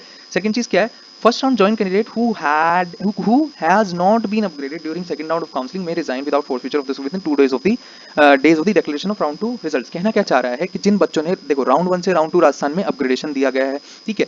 जिन बच्चों का अपग्रेड नहीं होता है, मान लो आपको फर्स्ट राउंड में एसपीएमसी बीकानेर मिला था, ठीक है, आपने सेकंड राउंड में अपग्रेड में डाला बट हुआ नहीं, एसपीएमसी बीकानेर ही रह गया, और अब आप चाहते हो मेरे को एसपीएमसी बीकानेर चाहिए नहीं, मुझे रिजाइन करके ऑल इंडिया कोटा जाना है, तो आप रिजाइन कर सकते हो। बट कब तक रिजाइन कर सकते हो, राउंड 2 का जब रिजल्ट आ जाएगा उसके 2 दिन बाद तक रिजाइन करने की विंडो खुली रहेगी, तब तक आप रिजाइन कर सकते हो उस सीट से, उसके बाद आपको रेजिग्नेशन अलाउड नहीं होगा, ठीक है ना। अगर आप ऐसा करने से फेल हो जाते हो, लिखा है ना, failing which he will be consider as joined candidate for round 2 and rules will apply accordingly, ठीक है। अब राउंड 2 के क्या रूल्स हैं वो मैं आगे आपको समझाऊंगा। कहने का मतलब ये है कि अगर आपने राउंड 1 में अपग्रेड में डाला था और वो नहीं हुआ तो आप उस सीट से रिजाइन कर सकते हो, अगर आप चाहते हो तो with in 2 days of result, मतलब रिजल्ट आने के 2 दिन बाद जो होता है उस टाइम पीरियड में आप उस सीट से रिजाइन कर सकते हो, ठीक है। A candidate allotted a seat fresh या upgraded in round 2 of the counseling and does not join the allotted seat or resign and a seat or resigns his or her security money will be forfeited। All India की तरह बिल्कुल same to same, अगर आपको allotment आया, fresh allotment आया, upgraded allotment आया, अगर आपने वहां पे रिपोर्टिंग नहीं करी, देन इसका मतलब क्या होगा कि आपकी सिक्योरिटी मनी फॉरफिट हो जाएगी। बट ऐसे सभी कैंडिडेट्स एलिजिबल होंगे अगले राउंड ऑफ काउंसलिंग के लिए, दोबारा से आपको पैसे देने होंगे ऑल इंडिया की तरह, ठीक है। Such candidate shall be eligible to participate in the further rounds of the counselling और fresh application and on depositing security amount again. दोबारा से पैसे देने पड़ेंगे ऑल इंडिया की तरह, same to same all India की तरह दोबारा से पैसे देने पड़ेंगे, आप राउंड 3 के लिए एलिजिबल हो, ठीक है। अब कैंडिडेट, अब देखो सबसे इंपॉर्टेंट बात क्या है, कैंडिडेट लॉटेड अ सीट फ्रेश अपग्रेडेड, है ना, फ्रेश है अपग्रेड, मतलब राउंड 2 से राउंड 3 भी राजस्थान में क्या दे रखा है आपको, अपग्रेडेशन दे रखा है। राउंड 1 से राउंड 2 दे रखा है, राउंड 2 से राउंड 3 में अपग्रेडेशन दे रखा है, आप अपग्रेड करके आ सकते हो, ठीक है। इन round 3 of the counselling does not join the allotted seat, क्या लिख रहा है, candidate allotted a seat in round 3 of the counseling and does not join the allotted seat, his security money will be forfeited, such candidate shall not be eligible to participate in further round। All India की तरह same to same कि अगर आपने round 3 में allotted seat पर reporting नहीं करी, then आपकी सिक्योरिटी तो फॉरफिट करेंगे, साथ में आप राजस्थान की काउंसलिंग से बाहर हो जाओगे, ठीक है। नेक्स्ट पॉइंट देखो, नेक्स्ट क्या है, join candidates of round 1 and round 2 who has not been upgraded during third round offline counseling। क्योंकि राजस्थान में क्या होता है, राजस्थान में राउंड 1 राउंड 2 ऑनलाइन होता है and third round of counselling offline होता है, ठीक है। ऐसे सभी कैंडिडेट्स जिन्होंने राउंड 1 से राउंड 2 में अपग्रेड या राउंड 2 से राउंड 3 में अपग्रेड डाला होगा बट होगा नहीं जिनका, उनको क्या करना है, वो क्या कर सकते हैं, ठीक है। वो क्या लिख रहे हैं, ऐसे कैंडिडेट्स में resign at the spot with the forfeiture of security amount. जैसे आप ऑफलाइन काउंसलिंग में जाओगे राउंड 3 में, आपने ऑलरेडी अपग्रेड में डाल रखा है, ठीक है। अगर आपका अपग्रेड नहीं होता है देन आप ऑन द स्पॉट उस सीट से रिजाइन कर सकते हो, आपका सिक्योरिटी अमाउंट जो है वो फॉरफिट हो जाएगा। फेलिंग विच, अगर आप ऐसा नहीं करते, failing which he will be considered as joined candidate for round 3 and rules will be apply accordingly. समझाता हूं अच्छे से, थोड़ा सा आपको समझ में नहीं आया होगा। अगर आपको राउंड 2 के अंदर आरएनटी उदयपुर मिला हुआ था, ठीक है, और आपने अपग्रेड में डाला हुआ था उसे, ठीक है, आप ऑफलाइन काउंसलिंग में गए, आपको उम्मीद थी कि यार एसएमएस मिल जाएगा, आरयूएचएस मिल जाएगा, है ना, आपको उम्मीद थी एसपीएमसी बीकानेर मिल जाएगा, बट तीनों में ही सीट खाली नहीं थी, आपको नहीं मिल पाया। तो ऐसे केस में क्या कर सकते हो आप, कि आप राजस्थान की जो राउंड 3 की काउंसलिंग चल रही है उसमें आपको एक चीज इंपॉर्टेंट बड़ी ध्यान रखनी है, राजस्थान की जो ऑफलाइन काउंसलिंग चल रही है, आपको अगर वो सीट नहीं चाहिए, आरएनटी उदयपुर वाली सीट नहीं चाहिए, आप ऑल इंडिया से वैकेंसी राउंड में जाना चाहते हो, वहां भी शर्त है, एलिजिबिलिटी होनी चाहिए, मतलब ऑल इंडिया राउंड 3 में आपको कोई अलॉटमेंट नहीं होना चाहिए, तब आप ऐसा कर सकते हो, ठीक है। अगर आपको ऑल इंडिया से वैकेंसी राउंड में जाना है वो सीट को छोड़ के, तो आप उस सीट को on the spot he resign कर सकते हो। अगर नहीं करोगे रिजाइन तो राउंड 3 के रिजल्ट के, मतलब राउंड 3 के जो रूल्स हैं वो आप पे अप्लाई होंगे। क्या रूल्स हैं वो आगे पढ़ते हैं, देखो, अ candidate allotted a seat in state vacancy round does not join the allotted seat shall be debarred from participating the state counselling process for next 1 year. पिछले साल ऑल इंडिया में भी ये रूल था कि जिन बच्चों को state vacancy round of Rajasthan में सीट अलॉट हो गई, है ना, हो गई, और ऐसे बच्चे रिपोर्ट नहीं किए वहाँ पे तो उनको अगले साल की काउंसलिंग से डिबार कर दिया जाएगा, बैन कर दिया जाएगा। ऑल इंडिया में भी ये रूल था, अगर आपने वैकेंसी राउंड में सीट छोड़ी, अलॉटेड कॉलेज में नहीं गए, तो अगले इस साल की काउंसलिंग मतलब 2024 की काउंसलिंग में आपको डिबार कर दिया जाएगा, ठीक है। अब क्या है इंपॉर्टेंट देखो, no candidate will be allowed to resign from the state quota seats after joining in round 3 और इन सब्सिक्वेंट राउंड। मतलब क्या है कि अगर आपने एडमिशन ले लिया, राउंड 3 के अंदर एडमिशन ले लिया है ना, राउंड 3 में आपको अलॉटमेंट आया था और आपने एडमिशन ले लिया, तब आप रिजाइन नहीं कर सकते, है ना। रेजिग्नेशन अलाउड नहीं है राउंड 3 में, ये बात पक्की है बिल्कुल, किसी भी राउंड्स के अंदर ना स्टेट वैकेंसी राउंड में रेजिग्नेशन अलाउड है, ना ही राउंड 3 में अलाउड है, तो ये बात पक्की समझ में आई। जैसे मैंने आरएनटी उदयपुर वाला केस लिया आपके लिए कि राउंड 2 में अगर आपको आरएनटी उदयपुर मिला हुआ था और आप चाहते हो कि नहीं मुझे नहीं चाहिए और आपका अपग्रेड भी नहीं हुआ, आप जिसकी उम्मीद में थे एसपीएमसी एसएमएस आरयूएचएस अपग्रेड भी नहीं हुआ, तो आप ऑन द स्पॉट रिजाइन कर सकते हो, है ना, रेजिग्नेशन कर सकते हो। आपका सिक्योरिटी अमाउंट डिपॉजिट जो था वो जब्त कर लेगी, पर आप ऑल इंडिया की काउंसलिंग में जा सकते हो, कोई दिक्कत उसमें नहीं आती है, ठीक है। बड़ा इंपॉर्टेंट पॉइंट यहाँ पे नोट पॉइंट क्या लिखा है, no candidate can join two colleges institutes at the same time at the time of round 3 of the allotment process. Such candidates who have registered for state counselling and who have joined other college institute through all India quota, है ना। मतलब क्या है, जब राजस्थान की round 3 की counselling चल रही होगी तो आप ऐसा नहीं कर सकते कि आपने ऑल इंडिया राउंड 3 में एडमिशन लेके बैठे हो और राउंड 3 और राजस्थान के राउंड 3 में भी जाके चॉइस फिलिंग कर रहे हो, नहीं, ऐसा नहीं होगा, आप अलाउड ही नहीं हो। अगर आपने कहीं और एडमिशन ले रखा है तब देन आप राजस्थान के राउंड 3 के लिए एलिजिबल नहीं हो, ये चीज नहीं चलेगी। माननीय सुप्रीम कोर्ट का देखो यहाँ पर है डायरेक्शंस थे, ठीक है, ये केस गया था प्रॉपर, जहां पर सीट ब्लॉकिंग, इसको सीट ब्लॉकिंग बोलते हैं, आपके पास एक सीट ऑलरेडी, आप राजस्थान में भी एक सीट ब्लॉक करना चाहते हो, वो चीज पॉसिबल नहीं है, ठीक है। अब आ जाओ उत्तर प्रदेश वाले बच्चे, ठीक है, उत्तर प्रदेश की स्टेट काउंसलिंग रूल्स क्या कहते हैं, वो राजस्थान के रूल्स थे। अगर किसी को डाउट रह गया है तो हमसे पूछो, कमेंट करो, व्हाट्सएप पे मैसेज करो, ठीक है, कोई दिक्कत नहीं, डायरेक्टली कॉल मत करना, उसे उठाना संभव नहीं होगा, ठीक है। Uttar Pradesh state counselling rules क्या कहते हैं अच्छे से समझ लो। उत्तर प्रदेश के रूल्स ऐसे हैं जो ऑल इंडिया से बहुत डिफरेंट है, ठीक है। सबसे पहले पैसा देख लो कितना लेंगे आपसे, कहां पर काउंसलिंग होगी उत्तर प्रदेश की। Online registration permissible on upneet.gov.in, मतलब upneet.gov.in ये वेबसाइट है जहां पर आपकी उत्तर प्रदेश की स्टेट काउंसलिंग होगी 85% स्टेट कोटा के लिए, ठीक है। Candidates may complete their registration by using the NEET application number वगैरह डालोगे, वो सब पोर्टल पे डालोगे, वहां से आप काउंसलिंग चालू करोगे, ठीक है। उसके बाद क्या है, अब देखो यूपी में क्या होता है, यूपी में आपसे रजिस्ट्रेशन फीस लेंगे 2000 रुपए, ठीक है, 2000 रुपए आपसे रजिस्ट्रेशन फीस लेंगे राउंड 1 राउंड 2 की काउंसलिंग के लिए। और मोपअप राउंड की अगर कोई बच्चा मोपअप राउंड के लिए एलिजिबल होगा तो उसको 1000 रुपए एक्स्ट्रा देने पड़ेंगे। मोपअप राउंड की काउंसलिंग में जो भी बच्चा बैठेगा उसको 1000 रुपए की रजिस्ट्रेशन फीस देनी ही देनी है, कोई भी बच्चा छूटेगा नहीं उससे, ठीक है। जो भी मोपअप राउंड में पार्ट लेना चाहेगा ये 1000 रुपए अलग से लेते हैं उससे, ठीक है। ये जो रजिस्ट्रेशन फीस है ये नॉन रिफंडेबल है। अब देखो सिक्योरिटी कितनी रखवाते हैं ये, देखो सिक्योरिटी रखवाते हैं 30,000 रुपए गवर्नमेंट कॉलेजेस के लिए, है ना, government medical college, dental college, institute, university जितनी भी है उसके लिए 30,000 रुपए सिक्योरिटी अमाउंट रखवाते हैं, जो कि छोटा अमाउंट नहीं है, बहुत बड़ा अमाउंट माना जाता है, ठीक है। 2 लाख रुपए ये प्राइवेट के लिए रखवाते हैं और 1 लाख रुपए ये प्राइवेट डेंटल कॉलेजेस के लिए रखवाते हैं, ठीक है। तो ये सिक्योरिटी की बात होगी, 30,000 रुपए का सिक्योरिटी अमाउंट और कब फोरफिट हो जाएगा ये अच्छे समझ लो, यूपी के काउंसलिंग रूल्स क्या है। अब आ जाओ सबसे इंपॉर्टेंट, है ना, फर्स्ट पॉइंट पढ़ो, बहुत इंपॉर्टेंट है, यहीं पे 30,000 रुपए की गेम होती है, ठीक है। It will be mandatory for the candidate to get admission on the seat allotted by the first round of counseling, otherwise the security money deposited will be confiscated, मतलब फोरफिट हो जाएगी। कहना ये चाह रहा है कि अगर आपको यूपी के राउंड 1 में सीट मिली तो फ्री एग्जिट नहीं है, अलॉटेड इंस्टीट्यूट पे रिपोर्ट नहीं किया तो आपके 30,000 जो आपने सिक्योरिटी दे रखी है वो जब्त हो जाएंगी, पहली चीज। मतलब यूपी के फर्स्ट राउंड में राजस्थान और ऑल इंडिया की तरह फ्री एग्जिट नहीं है, ठीक है। Such candidates will be eligible to participate, but ऐसा नहीं होगा। अगर आपको अलॉटमेंट आया, है ना, एएसएमसी गाजीपुर में और आपने वहां जाके रिपोर्टिंग नहीं करी तो आप नेक्स्ट राउंड के लिए एलिजिबल हो, बट 30,000 रुपए दोबारा से देने पड़ेंगे, पैसे दोबारा देने पड़ेंगे आपको, तब जाके आप सेकंड राउंड में पार्ट ले सकते हो। ऐसा नहीं कि सेकंड राउंड की काउंसलिंग से बाहर कर देंगे, बट आपको पैसे दोबारा देने पड़ेंगे, ठीक है। सोच समझ के चॉइस फिलिंग करनी होती है यूपी में लिमिटेड चॉइस फिलिंग, यही कारण होता है कि यूपी के सेकंड राउंड में कट ऑफ ऊपर चला जाता है, क्योंकि फर्स्ट राउंड में फ्री एग्जिट नहीं है। अब बच्चे क्या करते हैं, फर्स्ट राउंड में लिमिटेड कॉलेजेस भरते हैं, इसलिए फर्स्ट राउंड में नीचे तक के रैंक को, पीछे रैंक वाले कैंडिडेट्स को भी सीट अलॉट हो जाती है। राउंड 2 में क्या होता है, कोई बच्चा सीट छोड़ता नहीं, बहुत कम बच्चे सीटें छोड़ते हैं, जिनको ऑल इंडिया में पैरेलल एम्स मिल गए रहते हैं या बहुत अच्छे कॉलेज मिल गए रहते हैं, वो बच्चे छोड़ते हैं सीट जो यूपी के राउंड 2 में आती है, और यूपी के राउंड 2 में ना के बराबर सीटें आती हैं, ठीक है। ऐसे सभी इसलिए यूपी के राउंड 2 और मेरिट लिस्ट में जो यूपी की मेरिट लिस्ट होती है उसमें बच्चे भी बढ़ जाते हैं राउंड 2 में। तो ऐसा पाया जाता है कि यूपी के राउंड 2 में राउंड 1 से भी ऊपर कट ऑफ जाता है, ठीक है। ये आपको बहुत इंपॉर्टेंट चीज समझनी है। जो बच्चे अपग्रेड, देखो राउंड 1 से राउंड 2 अपग्रेड कर सकते हो आप यूपी में, बट उसका कोई मीनिंग नहीं होता, क्योंकि राउंड 2 में क्या है कि कट ऑफ ऊपर चला जाता है तो अपग्रेडेशन होता ही नहीं, किसी का रेयर ही कभी कभी अपग्रेडेशन होता है, ठीक है। दे तो रखा है अपग्रेडेशन पर होता किसी का नहीं है, ठीक है। Such candidates who have been allotted any seat in first round of counseling and the candidates admitted through first round of counseling will not be required to deposit the earnest money again to participate in the second round of counseling। मतलब ये कि मतलब आपको अगर, है ना, जिसको कोई अलॉटमेंट नहीं आएगा फर्स्ट राउंड ऑफ काउंसलिंग में, उसको दोबारा से रजिस्ट्रेशन करने की जरूरत नहीं, सेकंड राउंड ऑफ काउंसलिंग में डायरेक्टली आप पार्टिसिपेट कर सकते हो। बट ये बात जान लो, अगर आपने सारे कॉलेज भरे थे फर्स्ट राउंड ऑफ काउंसलिंग में और आपको अलॉटमेंट नहीं आया था तो राउंड 2 में भी अलॉटमेंट पक्के से नहीं आएगा, क्योंकि राउंड 2 में कट ऑफ और ऊपर चला जाएगा, ठीक है। अकॉर्डिंग थर्ड पॉइंट पढ़ो, according to the option given by reallocation, if any other seat is allotted then the previously allotted seat will automatically become vacant and will be allotted some other qualified candidate. In case of no relocation, the seat entered by the candidate in the first round will be remain the same. ठीक है, मतलब वही upgradation वाला कि अगर आपकी upgrade हो गई सेकंड राउंड में तो आपकी फर्स्ट राउंड वाली सीट पे कोई क्लेम नहीं रह जाएगा, है ना। वो फर्स्ट राउंड वाली जो सीट खाली हुई है वो उसी सेकंड राउंड में ही किसी दूसरे कैंडिडेट को मिल जाएगी, आपका कोई क्लेम नहीं रह जाएगा अगर आपने अपग्रेड में डाला हुआ तो ठीक है। For reallocation candidate should not fill the option. हाँ, ये एक इंपॉर्टेंट बात ध्यान रखनी है कि अगर आपको एसएनएमसी आगरा मिला था, ठीक है, एसएनएमसी आगरा मिला था फर्स्ट राउंड में, आपने सेकंड राउंड में अपग्रेड में डाला था और अपग्रेड में डालने के बाद आपको केवल वही कॉलेज डालने हैं जो एसएनएमसी से बेटर है। एसएनएमसी भी दोबारा नहीं डालना। अगर आपको एसएनएमसी दोबारा से अलॉट हो गया तो आपको जो प्रक्रिया है एडमिशन की प्रक्रिया वो दोबारा से करनी पड़ेगी, ठीक है।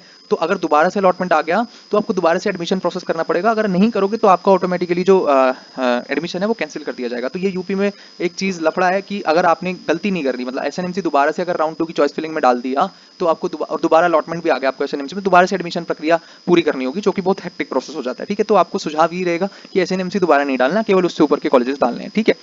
अब आते हैं मोपअप राउंड के रूल्स। यूपी का मोपअप राउंड बहुत हाईलाइटेड इवेंट होता है ना, हर यूपी के कैंडिडेट्स के लिए। अब आप भी समझ लो यहाँ पे चीज, जो बच्चे यूपी के मोपअप का प्लान, क्योंकि यूपी के जो मोपअप राउंड के रिजल्ट्स होते हैं लास्ट ईयर के, प्रीवियस ईयर के, वो बहुत ज्यादा ही क्या होते हैं, फैसिनेटिंग होते हैं कि यार 20,000 रैंक पे इतना टॉप कॉलेज मिल गया, 18,000 रैंक पे। उसकी सच्चाई बताता हूँ क्या है, बहुत इंपॉर्टेंट है, समझ लो अच्छे से। 2022 के अंदर जो कॉलेजेस अलॉट हुए थे वो बहुत अच्छे हुए थे। उस रिजल्ट को देखा कैंडिडेट्स ने, 2023 में रेप्लिकेट करने की कोशिश करी और 2023 में कुछ खास नहीं हाथ लगा यूपी के मोपअप में, ना ही सीटें खाली आई। देखो यूपी के राउंड 3 में, मोपअप राउंड में सीटें पता है कहाँ से आती हैं? वो सीटें आती हैं जो राउंड 2 में बच्चे छोड़ते हैं, पहले वो, दूसरी वो यूपी में होता है राउंड 3 में सीट कन्वर्जन। सीट कन्वर्जन क्या, जो फ्रीडम फाइटर की, एक्स सर्विसमैन की सीट होती है, जो पीएच कैटेगरी की सीट होती है, जब कैंडिडेट नहीं मिल रहा यूपी स्टेट कोटे का तो उन सीटों को यूआर कैटेगरी में कन्वर्ट कर दिया जाता है। वो कन्वर्जन फैक्टर है, पूरा कन्वर्जन एल्गोरिथम है, मैं आपको शो कर दूंगा वो, ठीक है। तो सीटें कन्वर्ट होती हैं तब वो सीट मैट्रिक्स में आ जाती है मोपअप राउंड में, तब वो अलॉट होती हैं, समझे कि नहीं समझे। और पहली चीज, मोपअप राउंड के लिए एलिजिबल कौन है, आ जाओ मोपअप राउंड के रूल्स पढ़ लेते हैं, ठीक है। Only those candidates will be eligible for the mop up round who have not been allotted any seat through first and second round of counselling in UP NEET. मजे की बात क्या है कि अगर आपको यूपी के राउंड 1 में कोई अलॉटमेंट आया है तो आप मोपअप से बाहर, यूपी के राउंड 2 में कोई अलॉटमेंट आया है आप मोपअप से बाहर। यूपी मोपअप में केवल वही बच्चा जा सकता है जिसको कोई अलॉटमेंट तक नहीं आया, ठीक है। यूपी मोपअप में कौन बच्चा एलिजिबल है, जिनको कोई अलॉटमेंट भी नहीं आया यूपी के राउंड 1 राउंड 2 में, पहली चीज। दूसरी चीज क्या, candidate who have not registered for the first round of counselling and second round of counselling, such candidates can also participate in mop up round of counselling by registering. मतलब क्या है कि जिन बच्चों ने पहले दूसरे राउंड में कोई रजिस्ट्रेशन नहीं किया था, है ना, बट वो चाहते हैं, वो डायरेक्टली मोपअप राउंड में आना चाहते हैं, तो आप प्रेस रजिस्ट्रेशन कर सकते हो। प्रेस रजिस्ट्रेशन दे रखा है यूपी नीट ने आपको, आप भी मोपअप राउंड में पार्ट ले सकते हो। अब देखो, अब सबके लिए इंपॉर्टेंट है, to participate in the mop-up round, it will be mandatory for all the eligible candidates to register on portal by depositing a registration fees of 1,000 रुपए।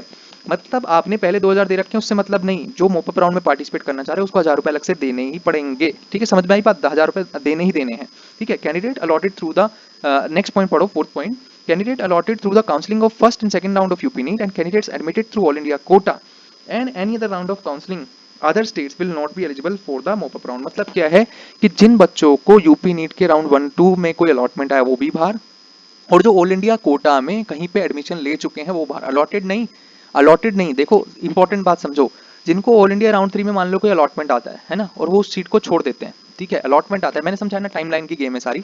अलॉटमेंट आया हुआ है, रिपोर्टिंग टाइम बचा हुआ है, अगर उसी बीच में यूपी का रिजल्ट आ जाता है देन बहुत अच्छी बात है, ठीक है। अगर आपको ऑल इंडिया राउंड 3 में अलॉटमेंट आता है, आपने वो सीट छोड़ दी, वहां पे रिपोर्टिंग नहीं करी, तो आप एलिजिबल हो यूपी मोपअप के लिए। बट आपने अगर ऑल इंडिया राउंड 3 वाले में एडमिशन ले लिया था देन आप एलिजिबल नहीं हो यूपी मोपअप के लिए, आपके डॉक्यूमेंट्स ही वापस नहीं मिलेंगे, समझे बात। अलॉटेड और एडमिटेड में फर्क होता है, ठीक है, ये अच्छे से समझ लेना। उसके बाद अगर फिर भी कोई डाउट रह जाता है तो आओ, है ना, आओ हमसे पूछो, कमेंट सेक्शन में पूछो। अगर कमेंट करोगे, अगर कुछ डाउट ऐसा रह जाएगा जो एड्रेसेबल नहीं होगा इस वीडियो में, हम अलग से वीडियो बनाएंगे, 10 बार समझाएंगे, बट जब तक समझ में नहीं आएगा तब तक वीडियो बनाकर आपको समझाएंगे। मेक श्योर आप करो कि चैनल को सब्सक्राइब करो, ढंग से सीखो काउंसलिंग को, ठीक है। फिफ्थ क्या है, it will be mandatory for all the candidates allotted from the mop-up round to submit all the educational, caste certificates and other necessary forms in original at the time of admission, otherwise the candidature will not be considered। मतलब कहने की वही चाह रहा है कि सबके लिए जरूरी है कि आप अपने डॉक्यूमेंट्स वगैरह सब कुछ प्रॉपर ढंग से रखो, है ना, eight the time of admission लेकर जाओ। अगर कुछ भी गड़बड़ पाई गई तो आप बाहर हो जाओगे काउंसलिंग से, ठीक है, काउंसलिंग से बाहर आपका एडमिशन कैंसिल कर दिया जाएगा, ठीक है। ये हो गए मॉपअप राउंड के रूल्स। अब कुछ रेजिग्नेशन के रूल्स हैं जो कि बहुत ज्यादा इंपॉर्टेंट, आपको समझ में आने चाहिए, पढ़ो जरा ढंग से, ये इंपॉर्टेंट है यूपी के अंदर। If a candidates get admission on the seat of any government and private sector medical college, dental college of the state after being allotted through the first round of counseling, and then he wants to resign from the seat to got through the first round of counseling of the state, then such candidates can appear for second round of counseling 2 days before the choice filling of the second round of counseling. मतलब important बात समझो, ठीक है। Important बात क्या है, जब second round की चॉइस फिलिंग स्टार्ट होने वाली होगी उससे 2 दिन पहले आप राउंड 1 की सीट से रिजाइन करना चाहते हो तो आप कर सकते हो, ठीक है।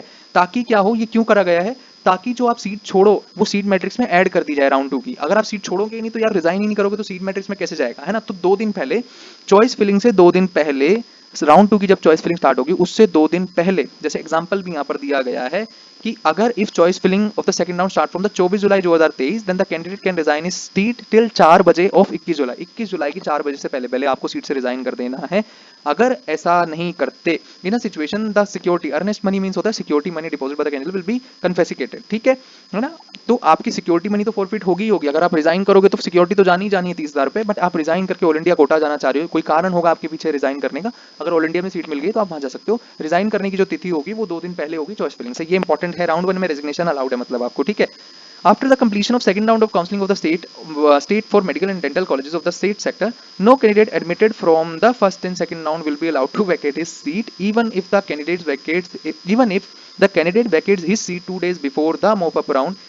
If देखो सबसे इंपॉर्टेंट बात है, इंपॉर्टेंस अच्छे से पढ़ लो, बहुत अच्छे से समझना ये राउंड को। बोल रहा है after the completion of second round the counselling of the state for medical and dental colleges for the state sector, no candidate admitted from round, मतलब किसी भी कैंडिडेट जो फर्स्ट राउंड और सेकंड राउंड में एडमिशन ले चुका उसको permission नहीं है वेकेट करने की अपनी सीट, मतलब रिजाइन नहीं दे सकता, है ना। Even if the candidates vacate his seat 2 days before the mop up round, है ना। अगर 2 दिन पहले भी वो वेकेट करता है, देखो अभी समझाऊंगा, देखो समझाऊंगा कर सकता है कि नहीं कर सकता, आगे पढ़ो। If the candidate resign from the seat the security money deposited bye the candidate and the entire tuition fee will be confiscated. देखो इसकी सजा कितनी बड़ी है। अगर आपने राउंड 2 में सीट मिली, आपने एडमिशन भी ले रखा था और फिर रिजाइन करते हो, पहले तो आपको रेजिग्नेशन आप दे सकते हो, है ना। कैसे दे सकते हो, मॉप अप राउंड से 2 दिन पहले आपको रिजाइन करने की तिथि बता दी जाएगी, आप रिजाइन कर सकते हो, बट इसकी सजा ये मिलेगी आपको कि आपने जो सिक्योरिटी मनी दे रखी है वो जब्त करेंगे पहली चीज, एंड एंटायर ट्यूशन फीस, जो आपने ट्यूशन फीस दे रखी है वो भी जब्त कर लेंगे। ये इंपॉर्टेंट है, एंटायर ट्यूशन फीस आपकी जब्त हो जाएगी। This is very very important point. आप रिजाइन करते होगे मतलब एक तरह से ऐसे मान लो कि राउंड 2 में एडमिशन ले रखा है तो रिजाइन नहीं कर सकते, है ना। रिजाइन कर दोगे तो इतना नुकसान आपको होगा, ठीक है। तो जो लिख रहा है ऊपर कि अलाउड नहीं है रिजाइन करना, बट स्टिल आप बिना परमिशन के भी करते हो तो ऐसे केस में जो सजा मिलेगी आपको वो मिलेगी, आपकी पूरी सिक्योरिटी मनी जब्त कर ली जाएगी, साथ में आपकी ट्यूशन फी भी जब्त कर ली जाएगी, ठीक है।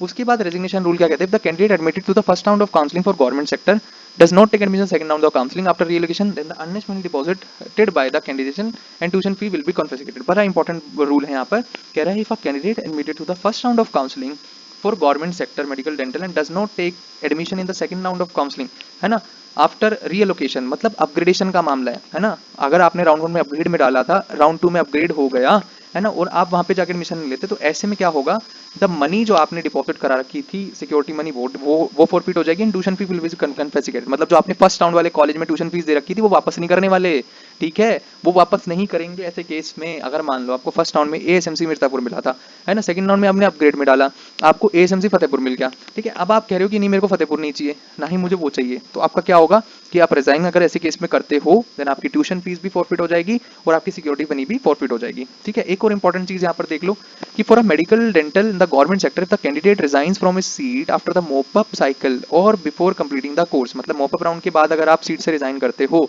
किसी कारण से, देन क्या होगा, अब ये डिसकंटिन्यूएशन अमाउंट आपको देना पड़ेगा, 1 लाख रुपए की पेनल्टी, साथ में सारी admission fees will be also, जो आपकी एडमिशन फीस है, जो ट्यूशन फीस है सभी सेमेस्टर की वो आपको देनी होगी। मतलब यूपी में अगर आप मॉप अप राउंड के बाद सीट छोड़ते हो, रिजाइन करते हो, तो वो आपको एज अ डिसकंटिन्यू माना जाएगा, मतलब ऐसा माना जाएगा कि आपने एमबीबीएस बीच में छोड़ दी है और वो वाली डिसकंटिन्यूएशन अमाउंट जो यहाँ पे लिखा है वो आपको देना पड़ेगा। आई होप आपको सारी चीजें क्लियर हुई हैं, यूपी की भी और राजस्थान की भी, ठीक है। अब आ जाते हैं सीट ब्लॉकिंग फैक्टर पे। सीट ब्लॉकिंग के बारे में बात करते हैं। सीट ब्लॉकिंग क्या होती है, देखो ऑल इंडिया के काउंसलिंग रूल्स में कुछ कमियां हैं, जैसे क्या है कि बहुत सारे कैंडिडेट्स ऐसे होते हैं जो अपने स्टेट के राउंड 2 में एडमिशन ले चुके होते हैं, बट उनको परमिशन होती है ऑल इंडिया राउंड 3 में चॉइस फिलिंग करने की। ऐसे सभी कैंडिडेट्स एक ही साथ 2 जगह सीटें रोक लेते हैं, एक तो उनके पास राजस्थान में होती है, एक उनके पास यूपी में, राजस्थान के रिस्पेक्टिवली बात कर रहे हो ना, राजस्थान के कैंडिडेट्स राजस्थान में भी एक सीट लेके रखते हैं और ऑल इंडिया में भी एक सीट अलॉट करा लेते हैं, और यूपी के भी करते हैं, हरियाणा वाले बच्चे भी ब्लॉक करते हैं, दिल्ली वाले भी ब्लॉक करते हैं, बिहार वाले भी ब्लॉक करते हैं। तो इससे क्या होता है कि राउंड 3 में कट ऑफ ऊपर चला जाता है, लास्ट ईयर भी गया था, इसको बोलते हैं सीट ब्लॉकिंग। आपके पास एक ही टाइम पे 2 सीटें हैं, तो इसकी वजह से क्या होता है कि बहुत सारी सीटें लास्ट ईयर 903 सीट्स कहाँ चली गई थी, स्टे वैकेंसी राउंड में चली गई थी। और स्टे वैकेंसी राउंड की जिस तरह की एलिजिबिलिटी आप जानते हो कि राउंड 3 में अगर अलॉटमेंट आया तो भी आप बाहर, कहीं एडमिशन ले रखा है तो भी आप बाहर, केवल वही बच्चे एलिजिबल होते हैं स्टे वैकेंसी राउंड के लिए जिनके पास कोई भी एडमिशन नहीं होता या राउंड 3 में अलॉटमेंट नहीं होता। तो बहुत कम बच्चे बचते हैं स्टे वैकेंसी राउंड के लिए जो एलिजिबल होते हैं। तो ऐसे केस में कम रैंक पे भी अच्छे कॉलेज मिल जाते हैं। आप रिजल्ट देख सकते हो, जैसे कि आप स्क्रीन पे देख पा रहे हो, सीट ब्लॉकिंग की वजह से क्या होता है कि स्टे वैकेंसी राउंड का रिजल्ट है आपके सामने, आप देख रहे हो। जेएनएमसी भागलपुर, मतलब बिहार का अच्छा कॉलेज, आपको 18,422 के रैंक पे मिला हुआ है। आप देखो ना कितने अच्छे अच्छे कॉलेज मिले। ग्रांड मेडिकल कॉलेज मिला हुआ है आपको 17,906 रैंक पे, मिल सकता है कभी कॉलेज ये वाला, ठीक है, ईडब्ल्यूएस कैटेगरी में। जेएनएमसी जेएलएन अजमेर मिला हुआ आपको 17,991। तो आप पूरी लिस्ट देख सकते हो, बहुत अच्छे से। एमएलबी झांसी मिला हुआ है 18,624 पे। तो ये काउंसलिंग के फॉल्ट है जिसकी वजह से कम रैंक वाले कैंडिडेट्स को अच्छा कॉलेज मिल जाता है स्टे वैकेंसी राउंड में, ठीक है। ये एक झोल है, ठीक है। इस साल ऐसा होगा नहीं होगा, ये काउंसलिंग के नियम डिसाइड करेंगे, ठीक है। अभी से आप स्टे वैकेंसी राउंड की प्लानिंग नहीं बना सकते हो, ठीक है। अब आपको समझना, आप देखो स्टे वैकेंसी राउंड की बात कर लेते हैं थोड़ी सी, कि fresh registration shall be done. पिछले साल क्या हुआ था, स्टे वैकेंसी राउंड में एमसीसी ने फ्रेश रजिस्ट्रेशन दिए थे, ठीक है। तो कोई भी नया बच्चा जो फ्रेशली रजिस्टर करना चाह रहा है, जिसने अभी तक रजिस्ट्रेशन नहीं किया और स्टे वैकेंसी राउंड में फाइट करना चाह रहा है, वो कर सकता था, ठीक है। उसके बाद सबसे इंपॉर्टेंट बात जिसकी धज्जियां उड़ी गई थी last year, data will be shared with the center and the states after round 3, and if any candidates has his name in the list of allotted candidates in either state or center, then such candidates shall be eliminated from the all India state vacancy round। very very important कि अगर आपने round 3 तक कहीं admission ले रखा है या state से या ऑल इंडिया कोटा से, देन आप स्टे वैकेंसी राउंड से बाहर होगे। ऐसे सभी कैंडिडेट्स की डेटा को एक कॉमन एमसीसी पोर्टल पर डाल दिया जाएगा, है ना, जिनका एडमिशन होगा, है ना। ऐसे सभी कैंडिडेट्स को बाहर कर दिया जाएगा, डिबार कर दिया जाएगा स्टे वैकेंसी राउंड से। उसके बाद स्टे वैकेंसी राउंड का रिजल्ट आएगा, ठीक है। If a candidate is allotted a seat in stay vacancy round, he has to join the allotted seat। अगर आपको stay vacancy round में allotment आता है ना, तो आपको वो ज्वाइन करनी ही करनी है। अगर नहीं करोगे तो अगले साल की एक राउंड की काउंसलिंग, अगले साल की काउंसलिंग से आप डिबार कर दिए जाओगे, एक साल बैन कर दिए जाओगे काउंसलिंग से। मतलब जो काम अगर किसी बच्चे ने लास्ट ईयर किया था, बहुत सारे बच्चों ने किया था क्योंकि स्पेशल स्टे वैकेंसी राउंड में सीट आई थी, स्टे वैकेंसी राउंड में बच्चों ने सीटें छोड़ी थी, है ना। तो ऐसे सभी कैंडिडेट्स को इस साल की काउंसलिंग से बाहर कर दिया जाएगा अगर बच रहे होंगे तो, ठीक है। हो सकता है वो अपने स्टेट के स्टे में चले गए हो, ठीक है। उसके बाद क्या है, who is not eligible for stay vacancy round. कौन एलिजिबल नहीं है stay vacancy? Candidate who joined the allotted seat in round 3, है ना। राउंड 3 में अगर अलॉटेड सीट को ज्वाइन कर लिया था, है ना, तो आप एलिजिबल नहीं हो स्टे वैकेंसी राउंड के लिए। Candidates allotted a seat in round 3 of MCC and not reported. जिनको अलॉटमेंट आया था राउंड 3 में और उन्होंने रिपोर्टिंग नहीं करी, वो भी बाहर है स्टे वैकेंसी राउंड से। Candidates who have not registered in any of the previous 3 round, जिन्होंने रजिस्ट्रेशन नहीं कर रखा वो भी स्टे वैकेंसी राउंड के लिए एलिजिबल नहीं है, ठीक है। Candidate join holding a seat in state quota at the time of stray vacancy round as a data shared by the state authorities. अगर आपने अपने स्टेट में कहीं पे एडमिशन ले रखा है, देन आप बाहर हो काउंसलिंग से। जॉइनिंग होल्डिंग का मतलब होता है एडमिशन लेके आपने रोक रखी है वो सीट। ऐसे में अगर आपने अपने स्टेट में भी एडमिशन ले रखा है, तब भी आप all India stay vacancy round से बाहर हो। मैंने पहले ही बताया, ऐसे कैंडिडेट्स जिनके पास कोई भी सीट नहीं होगी कहीं पे भी पूरे देश में, कहीं पे उन्होंने एडमिशन नहीं ले रखा होगा और राउंड 3 में अलॉटमेंट नहीं आया होगा, जिनको ऑल इंडिया कोटे के, वो बच्चे एलिजिबल होंगे केवल स्टे वैकेंसी राउंड के लिए, ठीक है। अब आ जाते हैं, बात करते हैं, ये हमने पूरी आपको चीज सिखाई। क्या क्या चीज सिखाई? राजस्थान की स्टेट काउंसलिंग नियम सिखाए, है ना, वहाँ पे कितने पैसे लगते हैं, कितनी सिक्योरिटी लगती है, सब कुछ आपको बताया। यूपी का बताया, हम अलग से डिटेल में बताएंगे जब इस साल के काउंसलिंग ब्रोशर रिलीज होंगे। अभी एक आइडिया दिया बहुत अच्छा खासा आपको, ठीक है। बहुत ज्यादा मेहनत से कंटेंट बनाया जा रहा है, पहले तो आप मेक श्योर करो चैनल को सब्सक्राइब कर लो, है ना। इन केस अगर कोई बच्चा काउंसलिंग, पेड काउंसलिंग लेना चाह रहा है, खुद से काउंसलिंग नहीं जज कर पाएगा, खुद से चीज़ों को मैनेज नहीं कर पाएगा, तो हमारे पेड बैच में आ सकता है। ये तमाम चीज़ें जो स्क्रीन पे आपको दिख रही है, ये हमारे पेड बैच में, इसकी प्राइस 5000 है। ये गवर्नमेंट एमबीबीएस के लिए, मतलब आपके स्टेट कोटा और इंडिया कोटा दोनों कवर होगा इसमें, ठीक है। अच्छे से चीज़ों को कराया जाएगा, आप स्क्रीन पे पढ़ सकते हो, है ना। इंक्वायरी के लिए व्हाट्सएप पे मैसेज डाल सकते हो अगर कोई बच्चा ज्वाइन करना चाहता है तो, क्योंकि अब काउंसलिंग चालू होने वाली है, रश ज़्यादा है। जिसको ज्वाइन करना है टाइमली ज्वाइन कर लो, क्योंकि एक बार बैच लिमिट को एक्सीड नहीं करने वाले हैं, ठीक है। तो जिसको भी ज्वाइन करना है टाइमली ज्वाइन करो, है ना, ताकि आपकी प्लानिंग आसानी से हो सके। रश में आओगे तो हो सकता है कुछ गड़बड़ हो जाए, ठीक है। सो टाइम रहते चीज़ों को मैनेज कर लो, ठीक है। अगर किसी को पेड बैच ज्वाइन करना है देन आप कर सकते हो, कोई दिक्कत नहीं है। कैसे करना है, आपको ये जो नंबर स्क्रीन पे गिवन है ना, इस पे इंक्वायरी डाल देनी है, आपको इन्फॉर्मेशन ब्रोशर शेयर हो जाएगा, ठीक है। एक गूगल का फॉर्म होगा, वो आपको भरना होगा, है ना। आप क्लियरली हमारे बैच में ज्वाइन हो जाओगे, कोई दिक्कत नहीं। 9582848987 पे आप हमें संपर्क कर सकते हो, ठीक है। That's all for this video, thank you very much. Share करो पेरेंट्स के साथ, अगर पेरेंट्स देख रहे थे तो स्टूडेंट्स के साथ शेयर करो, और अच्छे से काउंसलिंग के नियम को समझो। कुछ नहीं समझ में आया देन आप कमेंट सेक्शन में पूछो, है ना, जम के कमेंट करो। हर एक कमेंट पढ़ के हम नेक्स्ट वीडियो में उसका रिप्लाई करेंगे। और stay tune for the Bihar state counselling rules, Punjab state counselling rules, Haryana state counselling rules, Uttarakhand state counselling rules, MP state counselling rules, Bengal state counselling rules. हर एक स्टेट के काउंसलिंग रूल को वीडियो दर वीडियो आपको समझाएंगे। अभी वीडियो 1 घंटे से ऊपर का हो चुका है, ठीक है। सो राजस्थान और उत्तर प्रदेश का हम अलग से काट के भी डालेंगे और एक कंबाइंड वीडियो भी है, ठीक है। So that's all for this